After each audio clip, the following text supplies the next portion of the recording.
நாளைக்கான வீடியோக்கான ஒரு ப்ரோமோ தாங்க வந்திருக்கு. ப்ரோமோ வந்து சூப்பரா இருந்துச்சு அப்படின்னு தாங்க சொல்லணும். அதாவது கதிர் இருக்கார்ல, கதிர் கண்ணு முழிச்சு இந்திரா வந்து எல்லார்கிட்டயுமே மாட்டி விட்டாரு அப்படின்னு தாங்க சொல்லணும். அதெல்லாம் பார்க்குறவங்க நம்ம சேனலை மட்டும் மறக்காமல் லைக் அண்ட் சப்ஸ்கிரைப் மட்டும் பண்ணிடுங்க. ஃபஸ்ட்டு எடுத்தோடனே டாக்டர் வந்து ஆப்ரேஷன் பண்ணிக்கிட்டு இருக்கிற மாதிரி காட்டிக்கிட்டு இருக்காங்க. வெளியில் வந்து எல்லாருமே வெயிட் பண்ணிக்கிட்டு இருக்காங்க. அந்த இடத்துல வந்து டாக்டர் ஆப்ரேஷன் முடிச்சுட்டு கொஞ்சம் நேரம் கழித்து வெளியில் வராங்க. வெளியில் வந்தோடனையும் என்னாச்சு டாக்டர், என் பையன் எப்படி இருக்கான் அப்படிங்கிற மாதிரி வந்து ஜெயா கேட்குற மாதிரி காட்டிக்கிட்டு இருக்காங்க. அப்போ டாக்டர் வந்து சொல்கிறாங்க, கடவுளோட அருளால் வந்து ஒன்றும் பிரச்சனை இல்லைம்மா, கண்ணு முழிச்சிட்டாரு, இன்னும் கொஞ்சம் நேரம் கழித்து நீங்கள் போய் பாருங்கள் அப்படிங்கிற மாதிரி வந்து டாக்டர் சொல்கிற மாதிரி காட்டிக்கிட்டு இருக்காங்க.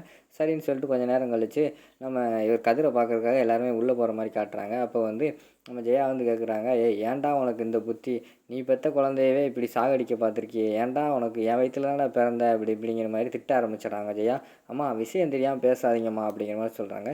என்னடா சொல்கிறா, என்னடா நடந்துச்சு அப்படிங்கிற மாதிரி சொல்கிறாங்க. இந்திரா தாம்மா என்னை சுட்டுட்டா அப்படிங்கிற மாதிரி சொல்கிறாங்க. எல்லாருமே பயங்கரமான ஷாக் ஆகிடுறாங்க. இந்திரா நீ சுட்டையா அப்படிங்கிற மாதிரி வந்து காவியா கேட்குறாங்க. இந்திரா என்ன பேசுறதுனே தெரியல, அமைதியாகவே இருக்கிற மாதிரி காட்டிக்கிட்டு இருக்காங்க. ஜெயா வந்து கேட்குறாங்க, ஏ இந்திரா, அவன் தான் சொல்கிறான்ல நீ தான் சுட்டேன்னு சொல்கிறான், உண்மையை சொல்லு, யார் சுட்டா அப்படிங்கிற மாதிரி சொல்லிட்டு காட்டிக்கிட்டு இருக்காங்க.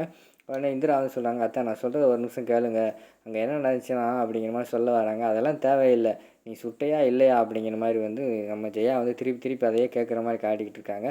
கௌதம் சொல்லு கௌதம், அங்கே என்ன நடந்துச்சு நீயா சொல்லு கௌதம் அப்படிங்கிற மாதிரி கௌதம் கிட்ட வந்து இந்திரா கேட்குறாங்க. உடனே கௌதம் வந்து சொல்ல வராரு, அது வந்துமா அங்கே வந்துமா அப்படிங்கிற மாதிரி சொல்ல வராரு. டேய் கௌதம், நீ ஒன்றும் சொல்ல வேண்டாம், நான் இந்திரா கிட்ட என்ன கேட்டேன், கதிரை வந்து இந்திரா சுட்டையா இல்லையா அப்படிங்கிற மாதிரி தான் கேட்டேன், அதுக்கு மட்டும் பதில் சொல்லு அப்படிங்கிற மாதிரி வந்து ஜெயா கேட்குற மாதிரி கேட்காங்க. ஆமாத்த, எனக்கு வந்து சுட்டுட்டேன் அப்படிங்கிற மாதிரி சொன்னேன், ஏன் என் பையனையே சுட்ட அப்படிங்கிற மாதிரி வந்து ஜெயா கேட்குறாங்க. அத்தை, பின்னாடி இருந்து குழந்தைய யாரோ கட்டையை கொண்டு எரிந்தாங்க அத்தை, நான் டக்குன்னு சுட்டுட்டேன் எனக்கு தெரியாமல், அதுக்கடுத்து நான் திரும்பி பார்த்தா பின்னாடி வந்து கதிர் மாமா இருக்காரு, நான் வேணும்னே பண்ணலத்த அப்படிங்கிற மாதிரி சொல்லிக்கிட்டு இருக்காங்க.